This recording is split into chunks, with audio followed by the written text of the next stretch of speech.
வணக்கம் வணக்கம் வணக்கம் நண்பர்களே. செந்தில் பாலாஜி குறித்து சற்று முன் வெளியான அண்மை செய்தி பற்றி தான் இந்த வீடியோவில் பார்க்க போகிறோம்.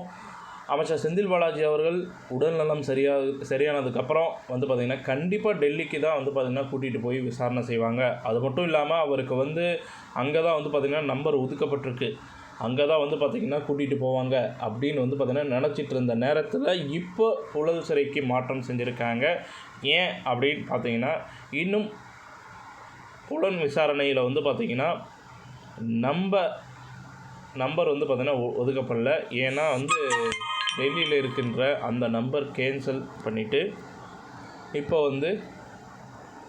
செல் நம்பர் பார்த்திங்கன்னா கேன்சல் பண்ணிவிட்டு இங்கே ஓப்பன் பண்ணணும். அதாவது அவருடைய நேம் பார்த்திங்கன்னா ரிஜிஸ்டர் பண்ணணும். அதுக்கு பார்த்திங்கன்னா இன்னும் ஓரிரு தினங்கள் ஆகிடும். இங்கே வைத்து பார்த்திங்கன்னா செந்தில் பாலாஜி அவர்களை மருத்துவரின் கண்காணிப்போடு பார்த்திங்கன்னா ட்ரீட்மெண்ட் பார்த்திங்கன்னா இங்கே எடுக்கணும் அப்படின்றது பார்த்திங்கன்னா சொல்லிட்டாங்க.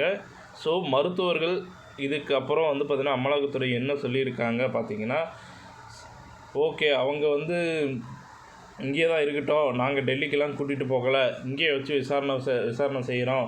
எங்களுக்கு முதல் கட்ட விசாரணை பார்த்திங்கன்னா ஜூலை 12ஆம் தேதியிலேருந்து நாங்கள் ஸ்டார்ட் பண்ண போகிறோம். ஜூலை 12ஆம் தேதியிலேருந்து எங்களுக்கு பார்த்திங்கன்னா தேதி பார்த்திங்கன்னா தள்ளி போகாமல் இருந்தால் சரி அப்படின்ற மாதிரி பார்த்திங்கன்னா சொல்லியிருக்கிறாங்க.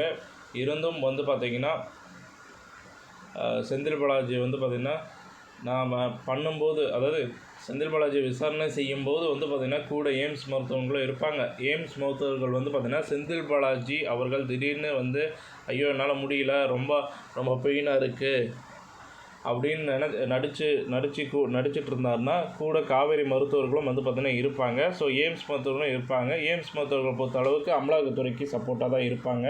ஏன்னா பார்த்திங்கன்னா நடிக்கிறாரா இல்லையா அப்படின்னு கண்டுபிடிச்சி மருத்துவர்கள் வேணால் பார்த்திங்கன்னா செந்தில் பாலாஜி மருத்துவர்கள் வேணால் ஏமாற்றலாம். ஆனால் இவர்களுடைய மருத்துவர்கள் கரெக்டாக சொல்லுவாங்க. ஸோ செந்தில் பாலாஜிக்கு நெஞ்சுவலி இருக்குது அப்படின்னு ஒரு வார்த்தை போட்டார்னா காப்பாற்ற நினைக்கலாம். ஆனால் பார்த்திங்கன்னா அமலாக்கத்துறை கூட பார்த்திங்கன்னா இருக்கிற அந்த எய்ம்ஸ் மருத்துவர்கள் சொல்ல மாட்டாங்க. உண்மையிலே பார்த்திங்கன்னா பெயினாக இருந்தால் பெயின் அப்படின்னு சொல்லிவிடுவாங்க. ஸோ அதனால் பார்த்திங்கன்னா செந்தில் பாலாஜி அவர்கள் தப்பிக்க வேறு வழியே இல்லை. ஏன் ப்ரெஷர் மேலே ப்ரெஷர் கொடுக்குறாங்க அமலாக்கத்துறையை எப்படின்னு பார்க்கும்பொழுது எங்ககிட்ட கைது பண்ணுவதற்கான அனைத்து ஆவணங்களும் தயாராக இருக்குது அப்படிங்கிறத சொல்லியிருக்காங்க. அதாவது எங்ககிட்ட ப்ரூஃப் இருக்குங்க அப்படின்னு பார்த்திங்கன்னா வெளிப்படையாக சொல்லியிருக்கிறாங்க. அமலாக்கத்துறை பார்த்திங்கன்னா செந்தில் பாலாஜியை கைது செய்வதற்கு சரியான நேரம் விசாரணை செய்வதற்கும் எங்ககிட்ட பார்த்திங்கன்னா ப்ரூஃப் இருக்குது சரியான விசாரணை செய்வதற்கு.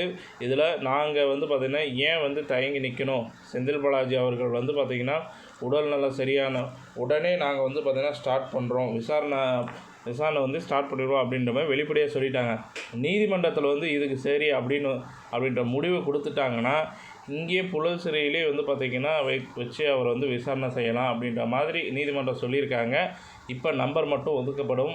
அதுக்கப்புறம் இன்னும் பார்த்திங்கன்னா அண்ணாமலை அவர்கள் பார்த்திங்கன்னா ஒவ்வொரு ஆளாக பார்த்திங்கன்னா திமுகவில் யார் எவ்வளவு திருடினாங்க, என்ன பண்ணுறாங்க, யார் மேலே என்ன கேஸ்லாம் பெண்டிங் இருக்குது, அவங்கக்கிட்ட எப்போ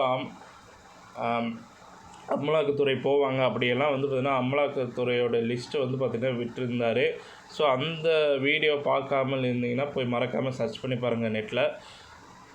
இப்போ பார்த்துட்டு வந்துடுங்க. முக்கியமாக பார்த்திங்கன்னா அமைச்சர் பொன்முடி அவர்கள் பார்த்திங்கன்னா ஒரு கேஸில் இருந்து ஒரு வாரத்துக்கு முன்னாடி வெளியே வந்தார். அதாவது அதிகமாக சொத்து சேர்த்த வழக்கில் வெளியே வந்தார். அது கூடயே பார்த்திங்கன்னா பின்னாடியே பார்த்திங்கன்னா